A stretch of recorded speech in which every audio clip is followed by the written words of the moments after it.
Hey, so you push play because you want to find out how to turn on those glutes. Well, let me tell you something. There's a section of our workout where we're doing footwork. And in this section, we're having our legs go from a parallel position, and we turn those knees in, and we're going through the routine with our legs internally rotated. Now, some people may say, I learned never to do that. I always learned to go to turnout or keep them parallel. But you might find more and more that people are opting to sometimes train in some internally rotated positions. What happens when you internally rotate the legs is that you actually help turn on the rear end.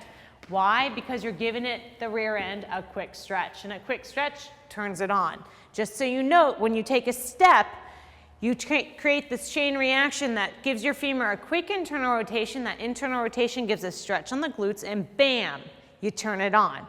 So in this routine, we turn the feet to help turn on the glutes. In everyday life, you may turn the body to help turn on the glutes. So when you see people doing lunges and they're sweeping their arms to the outside, that's what you're doing. You're creating a slight medially rotated force just from the top up. From here, when we turn the legs, we create that force from the bottom up, creating those hips to turn on those glutes to help with stabilization.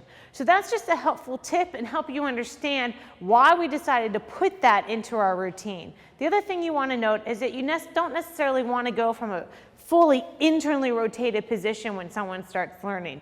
You might just have them turn their feet in ever so slightly and see, does that feel okay for them? If it doesn't feel okay for them, then have them work in a range of motion that's parallel and then gradually build them in.